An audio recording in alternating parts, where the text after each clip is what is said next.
Welcome back, Atlanta. We're back in studio tonight, and I'm really excited to have our special guest with us, Coach Evan.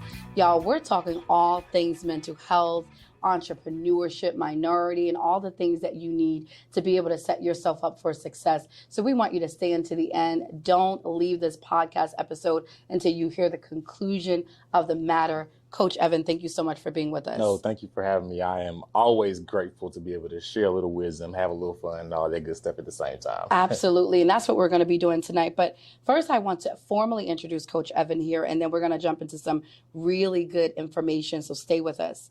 Coach Evan is an entrepreneurial expert who assists businesses, owners, organizations, and personal brands in expanding their reach and revenue. He's a proud graduate of Alabama Agricultural and Mechanical University, which I just learned is the HBCU. Yes. Brown earned a bachelor's degree in business management in 2013, and he's the CEO and founder of Vision Birthers, a consulting firm that focuses on providing strategies and solutions for business owners to elevate their confidence and success. And I want to skip a little bit around, but his past positions and experiences include executive director, small business strategist, higher education program coordinator, project manager, leader trainer, social media strategist, marketing director. He's doing it, y'all, blazing the trail. And some of his clients include Microsoft, DHL, Shipping, and Atlanta Public Schools. Amazing experience. So you are clearly blazing the field as it relates to marketing and businesses, So I want to know, what's your story? How did you get started? I'm like one of those that accidentally fell into the lane of business. Okay. After school, after graduating from college, I got a job at NASA. And you would think, Wow. like, NASA, best job in the world. Right. I realized in maybe 60 days that I hated that job. Wow. It was me, people that didn't look like me, and 2 Excel monitors. And I was like, I can't live my life like this. Right. And so I took this very interesting journey for about 3 years. I did a year at NASA and I quit. And I just took very, I don't want to call them odd jobs, but I was just trying to figure it out. Right. I took a job at a technical college. I took a job at a car dealership doing internet sales. Then I talked these people into a job at Lexus to try to do PR stuff. Then it landed at Verizon. And I was just doing a bunch of things that really just didn't add up. And of course, throughout that time, from what I did not know then, or what I know now that I did not know then, I was picking up skills that I was going to be able to perfect as I went along. So now things like cold calling somebody. I'm not afraid to do that because I had to do that at Landers and McLarty Nissan, trying to sell Nissan Altimas, So now even pitching my business and different things of that nature, I have a level of confidence that I really wouldn't have had if I hadn't have taken some of those odd jobs. So I'm one of those that stumbled into business. I got a business degree because I wanted to be a history major, a historian. My dad told me they don't make any money unless you're going to go dig up pyramids. And I was like, I don't want to go to Egypt, not outside of vacation. So I said, let me default to business. I can always get a job somewhere doing that. And of course, I took some journeys and I recognized one day I have what it takes to do some of this. But I was like, what do I do? Right. And ironically enough, my pastor at the time, Pastor Adrian Davis, he was trying to plan a conference. And I was like, I can help do that. And so my business actually started off as a conference and event planning for Christian leaders. Because I as a church kid, I grew up in church my entire life. Right. I was going to church conferences as a kid, and I was like, this is so boring. None of this stuff is just applicable. And so in that space, I was like, hey, you know what, Pastor? Let's make sure that what you're curating is not that. Because in my generation, if we grew up in it, we already have a negative connotation. And then those that may not be new to it, or those that may be new to it may think, okay, this is pointless. So let's kind of do that. And so that's what I started doing for the first year of Vision Birthers, planning conferences for pastors. That's amazing. Thank you. It was an interesting time. And of course, it evolved because a woman came to me one day and she said, I want to have a planner. And I said, a planner? Why? And that started my journey into helping people develop businesses. That planner sold 3,000 copies. Wow. Not because of me, because of her. She amazing. was hustling it. She was selling out her car at the beauty shop. Right. But she showed me that I could help people do stuff. I love that. Whatever that was, whatever their dream was, I was the one that could help them really birth it. Yes. And that's Vision Birthers at that time now made sense because it was more than just conference planning. It was I'm helping people bring their dreams to life. And that's how I got into this. And I don't know why it literally just dawned on me, Vision Birthers. So you're helping people take something that's either conceived in their mind or it's as something in their heart they want to do, but they don't know how to do it. You're essentially helping them birth that vision out, make it come into reality. Absolutely. That's it. That's it in a nutshell. That's amazing. Thank you. So you started off in church, and you also mentioned that you were born into ministry and all that stuff. And so what was it like starting off in ministry, and what were some of the things that you learned and before going, I guess, pivoting your business into other industries? It was, if I'm honest, I didn't really learn a lot. Oh, well, let me not say that. Whichever way to say that. I learned how to navigate through a few unruly clients, or maybe hard to please is what I'll call them. Gotcha. Right. But most importantly, it was really just the catalyst. It was just a start. Like after I did those 4 conferences for different leaders, I said, you know what? I'm going to branch out because there are more people that I could help service. At the time, I was just thinking had my zeal for Christ again. So I was like, I just want to serve the world. Right. And I was like, let me just serve as many visions as I can. And that's when it kind of led me into the business space. But I'm grateful, of course, for my upbringing, for my foundations. It's actually been to kind of help keep me together over the years, because entrepreneurship is not easy. Absolutely. It's really hard. Yes. And I want to get into that too. Yes. So my personal belief system has really held me together, and it gave me the foundation to do what it is I'm doing now. That's amazing. And so you touched on something, and that's sort of, we're going to be talking about the stress and I guess the struggles, the truth behind entrepreneurship that we tend not to hear about, but then more so minority entrepreneurs and even how harder. That is different. Harder. How different it is. So I'd love to hear your viewpoints on what is entrepreneurship like? What's the truth behind it? You know what? I think the best way to leverage that or to speak into that is to say this. Entrepreneurship is about you creating a business that makes money. Okay. There are so many Black and people of color who have unhealthy relationships with money. Wow, that's so good. But it's like, oh, I want to start a business. Well, sweetheart, the business is supposed to make money. Yeah. If it's not making money, we might want to question if it's a business, Right. And that can go in other ways for passions or passion projects or hobbies. But to me, entrepreneurship is a way to freedom. Yeah. It's a way to change and transformation. I love that. I've been able to do things with and for my family that entrepreneurship gave me the physical means to be able to do so. That's amazing. And without it, I may not have been able to do so as soon or as fast. Right. So that's what entrepreneurship is to me. It's about making a way and changing the trajectory of your life. But most importantly, it's about making money. Absolutely. Because a business is supposed to make money. Right. And there's nothing wrong with being a Black business owner that's making money. Yeah. No, I love that. And it's interesting you said that. So a lot of times when we talk about like the abnormalities or if you will of Black behavior or Black perceptions or thoughts, a lot of times the first thing that comes back to me is slavery. Yep. So when you're asking like our unhealthy relationship with money, well, you think about many, many years ago when our ancestors were working for free. Absolutely. And built this entire nation and never got compensated for it. And so there was not an expectation that they would ever make money or ever have anything. So sometimes I feel like those psychological, I guess, survival skills Absolutely. sort of passed down by generation. I agree, because slavery really wasn't that long ago. Yeah. Like my grandmother, God rest her soul, would tell us that she remembers picking cotton. Wow. She remembered she had a cousin that was hung and drugged from the back of the truck because he tried to go to town to vote. Wow. Like this wasn't even 100 years ago. Right. So it's real. Like those, I don't want to say those curses, but those things that we're still fighting those every single day. And, I have my stamp. I love the new generation of Gen Z. Yes, Gen Z, Alpha. Okay. Well, Gen Z is our new workforce. Alpha are babies that are. Okay, yeah. I love them because to me, they're the ones that are going to break that stronghold permanently. That's it. Because they don't care. They don't about care. anything. They don't They'll care. quit a job because you know what? I don't like this. This is too much for me.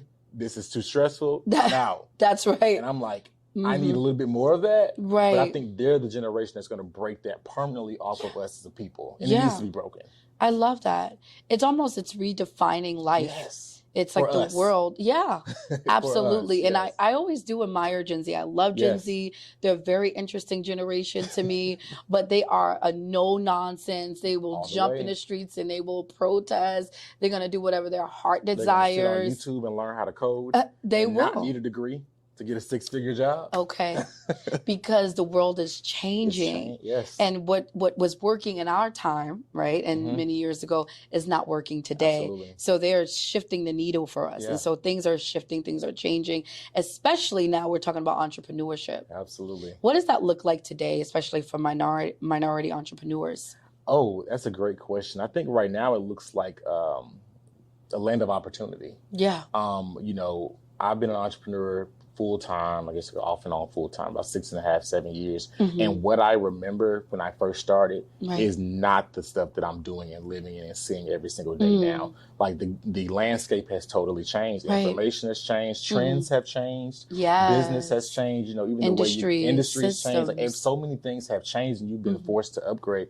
So right now, I do see entrepreneurship as a blank canvas. Wow. If you have the drive and if you find your skill that you want to hone in on, because I don't necessarily believe in niching down anymore. I was one of those coaches that was like, find your niche, work your niche. Thing, and I'm like, I don't believe in that. I don't. I tell my kids that. So sorry to No, you're good. interrupt, but when kids come up to me and they're like, you know, miss, I want to be this, but I also want to be this. I'm like, you can do that and that. I Both said, this is the world of the end. Yes, it is. You can have both. You're a You don't have to choose. Be it all. Period. Be it all. Yes, exactly. Be it all. And so that's how I view entrepreneurship now. It's an opportunity that you can be a real estate investor. Right. And you can be a dentist by day. That's it. You can be a marketing professional or a teacher, and you can run a hookah lounge at night. You know, it's so many different things that you're able to do to advance, to grow your business portfolio. And I think that we should take every chance that we get. You know, I'm thinking about just the psychology now behind being an entrepreneur. Before we went on, we were talking about the difference between a small business owner and a CEO. And essentially, it's like a paradigm difference, right? If you want to speak to that really quickly. Absolutely. So I unsubscribed or realized maybe 2 years ago, I think it was, that there is a major difference between a small business owner and a CEO. Yeah. To me, a small business owner is trying to figure out how to just make it and how to get into the green. A CEO is thinking, hey, you know what? How can I scale? How can I work myself out of this? And how can I take more vacations? Yeah. So that in that moment, the CEO now begins to pull on information that they did not have before. They're willing to outsource. A sore spot for a lot of Black and minority business owners, outsourcing. And they're willing to take a few more risks. Yeah. But when you have a lot more information, those risks now that to a small business owner would seem like the ultimate risk, to a CEO, it's a calculated risk. Calculated, that's it. And that changes everything. You know, absolutely. We have to get to a place where we're making calculated risks, not just risks. Right. Like, have a plan. Have a A, B, and C. Have your potential outcomes. Like, do your SWOT analysis. Yeah. But go for it.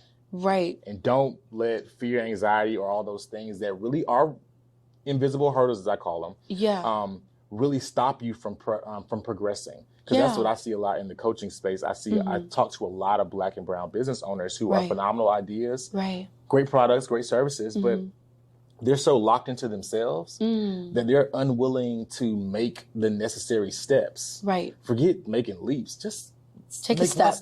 That first step. Steps of a good man. Order. Yes. One by one. And I think that once we can get past that space, the landscape will change in this country, because of course I'm a firm believer in this. We built it. Right. We know what we're doing. Absolutely. Most of the greatest inventions in the world are work our hands were in, whether we're credited for them or not. Our hands were in. I need you to rewind that. Yeah. That was so powerful, because what you did was you re-engineered slavery just now in that one sentence. You said, we know it best because we built this. We built it. That is incredible. And that's, to me, why they won't give us too much space. Because if we built it again, we build it right out of it. Wow. Because this time we're smarter. Right. This time we know more. This time we understand truly what we have. And also we got a multi-generational engine here now that we didn't have. Like, those that came over on the Mayflower and stuff, or whatever this ship was, they came in just them. Right. Oh, baby, we got grandmas. Yes. It's a slew of us that could really shake this place. And I understand, because if I were them, I would be a little nervous too. Wow.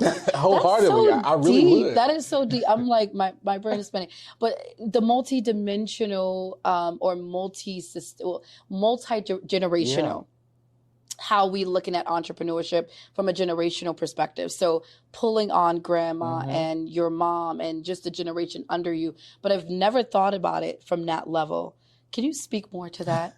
One of my favorite examples of the power of a multi-generational entrepreneur that wasn't even multi-generational technically. I think it was the honey pot. Remember that a couple of years ago? The Black woman that created the organic or the healthy-based products. I love those products, and I did not know a Black person created that. And those recipes that she made, all those, now it's a multi-million-dollar business.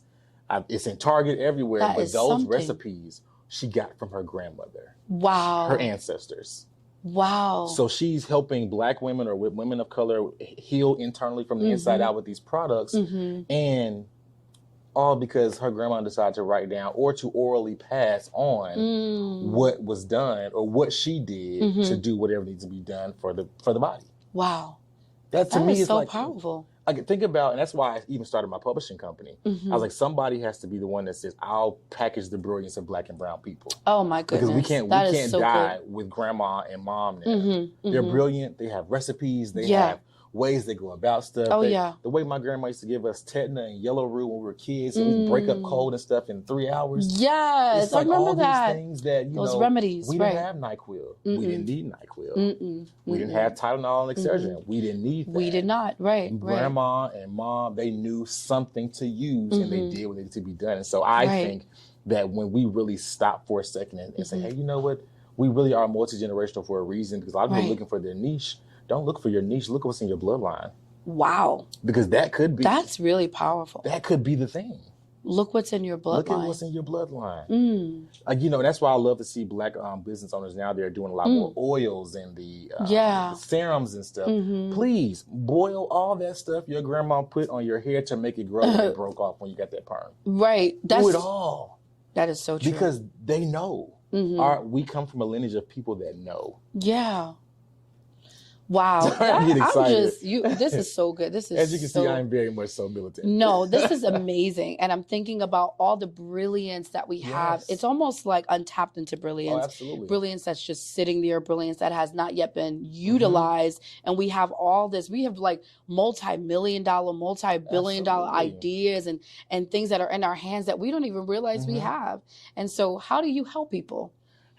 That's holding these ideas that's multi-million-dollar and they don't know what to do with it? The way I help them is I tell them the truth. Your life could change if you do what you need to do. Wow. I don't believe in sugarcoating. I don't believe in pacifying. I am not the coach. If you're looking for a coach, I'm not the coach that's going to be like, no, I'm going to tell you the truth. Yeah. Do you like your life right now? And if your answer is no, change it. Right. Put yourself together, do what you got to do to change it. And that's, to me, that's really just what it is. It's a matter of you just saying, like, let me change it. So that's what I do. I start off with just telling the truth. Then I immediately attack confidence. Wow. Because of my belief in who we are and the lineage that we come from, there's nothing, in my opinion, that we can't do. Right. But it takes confidence and courage to step forward. And to step out. And I know brilliant people who are just as scary and who are just as, I don't want to say weak, but they're just in a nervous place and space right now that could be changing the world in science and medicine. Wow. But because they're still timid and they don't realize who they are, where they come from, and what they possess. And what they hold, that's it. Yeah. It allows you to be able to say, hey, you know what? I can just be okay like this. I can stay in this comfortable place. I can choose contentment. When in all actuality, you're probably one of the people that can change the world. Wow. But you just don't believe in you. Don't believe in you. And, there's this saying that if you want to find the most potential, you go to the cemetery. To the cemetery, to the grave, right? Because so many people die full. Yes. Full of potential, full of dreams, full of ideas. And full of answers. And solutions that this world is in need of. Wow. That is so powerful. This is so good. Now I'm all convicted. After this, I'm like, okay, what answers were you holding on to? So I need to go now into my little lab in my little home office and start solution and thinking. Just dump it out. I tell people all the time, if you're wondering or struggling with what could I be doing? Yeah. don't try to make a 90-day plan. Just list it on paper. Right. One of the first things I ask people all the time is, like, what are you good at? Right. Because a lot of people are not comfortable saying, hey, I'm good at. There's a reason. Some of them don't know. Right. But then some of us, because of what we've experienced in the workspace, or what we've experienced from a cultural, like we're was it bottleneck choke? What is the term? Muzzled? I'm not even sure what the term is. But I don't like it. I don't like it either. There's something you were saying, as you were saying, I was almost getting like this vision of it. It's almost like, as Black folks or Black people, I'm just going to say Black people. Okay. Because I believe that the Black experience is very different and unique from the BIPOC or people of color. That's just me. And I only started using the BIPOC thing because I was on a couple of podcasts and they told me I had to say that because I'm good for Black. Yes, I'm so good for Black. Very good for Black. You know why I say that? Because when I say what's the difference between our ancestors, we didn't ask to be here, whereas yours had a choice. They decided to cross the border for whatever reasons that they needed to get over here. So that is the distinction. Now, going back to this, everything. I believe that in workspaces and what I've seen is almost like Black people being prostituted with their gifts, right? Low salaries, not being paid, overworked, not being treated right, overworked, burnt out. You also said it, literally working themselves to death. Not being paid and not knowing their worth. And so they stay in these places. They're building up these industries, these systems, these companies, but they remain at the bottom. So what you're doing is you're essentially starting to show Black people who they are, their worth, their power, and I'm sure other people as well, and start to show them where they belong in the world. And also realize you're in a space, you be a sponge, taking all that knowledge. Yes. Everything that I'm doing right now, right, it is because I've done it in more ways than one over the last 8, 9, 10 years. Yes. I am not afraid to say, hey, you know what? I was at the job and I learned this. I have a publishing company because I wrote a devotional 7 years ago that was simply just text messages. Right. This powerful, wonderful young woman helped me publish it. And I said to myself, that's an opportunity for money if I can just figure out how to do this. And so I literally asked her, can I work for you for a year? Because I want to learn how to do this. Wow. Luckily she said yes, but think about how many people are not taking the knowledge they've absorbed in these roles and jobs and repurposing it. Yeah, repurposing your skill set, your knowledge, and all those other wonderful things. And that's what entrepreneurship today looks like as well. Because I do actually wonder this. Even though we've experienced so much in the workspace with being overused and being abused, at what part is it our responsibility to take what we've learned and to put it to use for us? Right. So, I do believe we did it, but at some point say, you know what, it might be our fault that we didn't really stop and say, hey, you know what, I've got this, I'm doing this. Let me figure out how to use some of this in one way or another. Yeah. Which is also another reason why I love this current generation that's coming after me. They will find a thing, run with it, go there. They're just willing to put it all together and they don't have no fear. No fear. It's so different. There's no fear whatsoever. Wow. They're not scared of anything. No, they really IRS, police, repercussions. They're not afraid of anything. I saw the guy that put the recipe for Chick-fil-A's lemonade on TikTok. Okay. A 16-year-old young man put the recipe for Chick-fil-A's lemonade on TikTok. Right. I guess he had lost his job. He said, I'm going to teach y'all how to make it. Wow. Not recognizing that they signed, Chick-fil-A employees sign NDAs. Right. I would assume. Right. So he is being sued. Video gone, but he's being sued. I said, that young man is now going to be in debt for the rest of his life. But the one thing I can take from it, he said, y'all firing me? I'm finna air it all out. Right. And I said, you know what? They do. Right. What could I be doing if I had that type of confidence? That courage. Course, at 16. I might be doing, I think I'm doing great for where, God has me, but I could be doing so many more things, if I just had that dose of courage. And so as crazy as that story is, I'm so impressed by the courage of those that are 21 and under right now. Oh, I really am. I'm like, you guys just say whatever. And I'm like, here I am, 32, going on 33, and still trying to make sure I perfectly put my words together. Right. To not offend. I'm like, I need a dose of that. Yeah, and we can learn, from the generation that's under us, Gen Z. I think one of the things with millennials and our generation is the generation before us, they didn't want to learn from us. Yeah. We were told we were weird, we were strange, we were disobedient, we was crazy, all them things. Lazy. Lazy. Y'all don't want to work. Right, all for the that longest, stuff. my parents didn't think I had a job. But you were, because sometimes they don't see entrepreneurship. And now they see. But for the longest, it was like, I guess what do you do? Struggling artist. Are you hungry? Have you eaten? Are you up there not eating? Right. I actually am working. Right. Thank you. Right. But yes, by all means, buy me some dinner. Right. No, but it's so true. And I think that generation didn't really understand it. Yeah. But I think millennials were essentially the ones that changed the game, changed the narrative. Yeah. And we are the ones that made it so that Gen Z could have the courage. I mean, like, we're the best generation. I just keep telling people this. The best generation on earth. I mean, yeah. What have we not done? Everything. The world that we live in, we have built. Exactly. Yeah. So we're wrapping up on time, but I really want to get into some of the struggles that entrepreneurs deal with. If you can tell us what are some of the things that you've seen in your own experience, and maybe even some tips to avoiding those things so that entrepreneurs can be balanced and healthy and authentic. I would say one thing that I learned the hard way multiple times was to take control of my time. You know, entrepreneurship, for some reason, automatically is assigned to or aligned with the grind doesn't sleep or team no sleep or some of the other crazy stuff that we say that sounds good, but it's like, it's literally the worst thing in the world. Yeah. I would tell myself 6 years ago, take control of your time and keep it. Because one of those things that I had to fight through was that I would take all the clients I could and I would work till my fingers were weak, my eyes were burning. Yeah. And my life, even though I was making money and I was enjoying it, I didn't have a life. Right. So therefore, my dream was becoming a nightmare. Wow.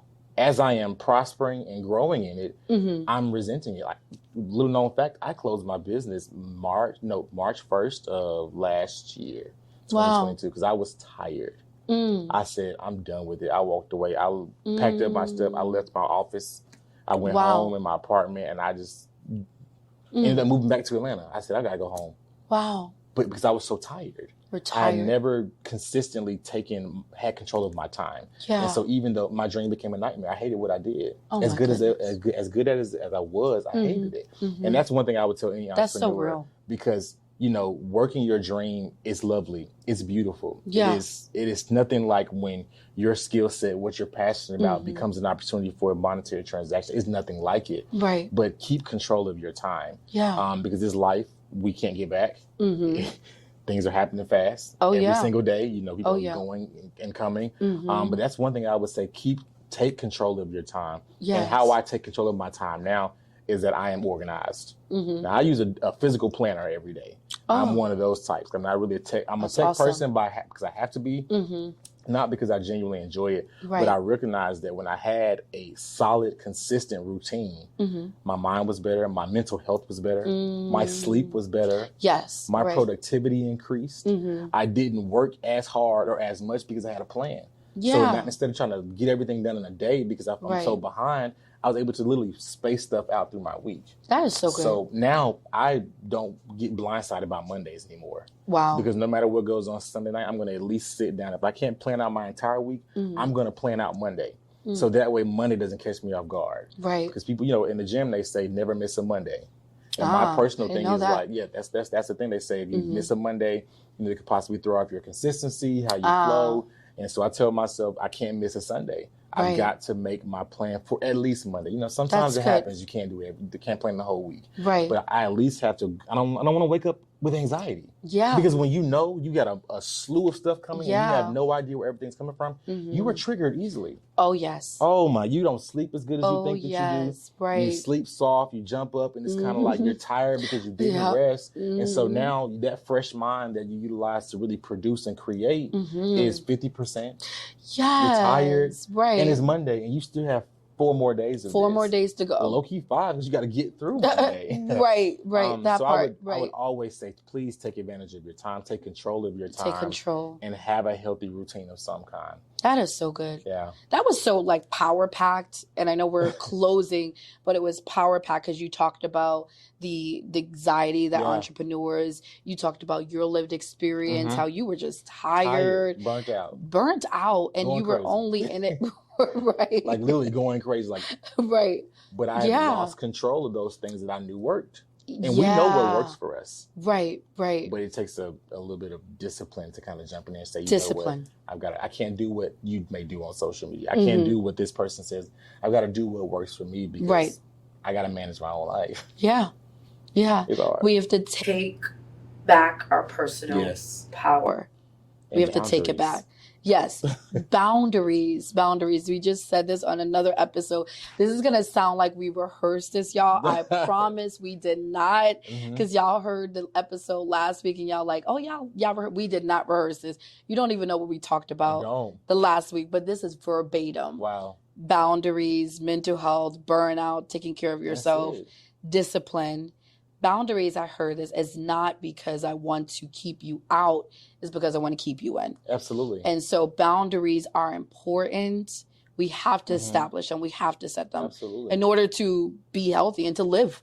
They're essential for life. And we have to be okay with protecting ourselves. Yeah. It's like we are so used because of our culture and how they say our family construct is supposed to be everybody just supposed to give. And yes, a part of you should give, but at some point you got to stop. Yeah. You got to stop for you. And so boundaries will help you stay alive. Yeah. Seriously. Yeah. In more ways than one. So it's so true. And may I? Yes, please. Learn how to say no. That little word, it's only now 2 letters. And it's the hardest thing in practice the world it. Because no can save your life. It can. And so many people are dying before their time.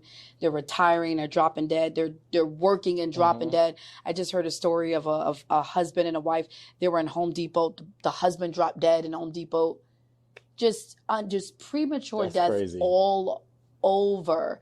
If he would have probably said no to his wife, not going, learn how to say no. It can save your life. Can I ask him to that? Yeah, of course. Because I was somebody that struggled with saying no to stuff. I was a people pleaser, I guess you could call it. Yeah. I tried to show up for everyone. I tried to be there, and I would run myself crazy. And saying no, I was listening to some audio stuff like say no, and it didn't work for me. I was like, I don't know how to say no. I love you. It's my family. It's my mom. It's my dad. It's my best friend. Yes. But what I started doing to ease into this, where now I'm like, no. Right. But I started to say, hey, I'm not sure I'll let you know. That's good. And I did that for almost a year. People were like, oh, I want to do this. Hey, I'm not sure I'll let you know. Because it helped me to ease, I guess, to build some confidence in being able to say, hey, my answer is no. And also gave me the strength to always recognize I don't always have to have a reason.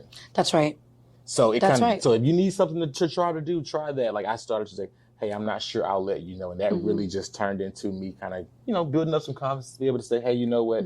I'm not interested in being a part. Yeah. Or I don't even know. Right. Or I'm not even that far into my week. My friends know that now. They'll ask me something. Hey, I'm not at Friday yet. It's literally Wednesday. I know it's the day between. Come back Friday. And if it matters that much. So I would try that if you're looking for something, try easing into, hey, I'm not sure yet. Let me get back to you. Yeah, I think one of my new ones have been, the next 6 months are already carved out. Let's look back in 2024 or something like that. I like that. So I'm like, I already planned out the rest of the year. Can I borrow that? Yeah, that's yours. Borrow, rent it. Those listening, borrow it as well. I like that a lot. Because I think people, it's about, again, it's taking back that power. Yeah. And a lot of times people feel like they have almost like this entitlement to your life and to your time. And that's where boundaries are. Yeah. You got to put them back. Mama, we putting you back in place. I love you. Daddy, auntie, uncle, grandma, cousin, niece, grandma, nephew, papa, and all the rest of them. Got to put them in their place because we love them and because we love ourselves too. Absolutely. And I think that's, summing that up, entrepreneurship is about boundaries. Yes, boundaries. But we're closing finally for real this time. This has been great. This has been amazing. I know those that are listening are probably just soaking it up. Yeah. I know I'm going to listen to this again when I, get in my car. But any words of encouragement, those that may be aspiring to be entrepreneurs, or there might be entrepreneurs right now and they're really struggling, what would you advise them? I would say learn more. Yeah. One of the things that we just have to accept is the fact that as Black entrepreneurs, we are typically starting off below the cusp at the information level. Oh, yeah. Because I believe that creativity, and we're creative as I don't know what. Oh, yeah. And we can find some money. Oh, yeah. But when it comes to the information that helps you to build a successful, long-lasting, stable business, that's the thing that we don't always have. Right. And instead of always having to learn the hard way like I did, I have learned some hard lessons. I would just get more information. Right. Learn about business, not even per se learn deep dive into your industry. Learn just about business. Yeah. Understand business formation.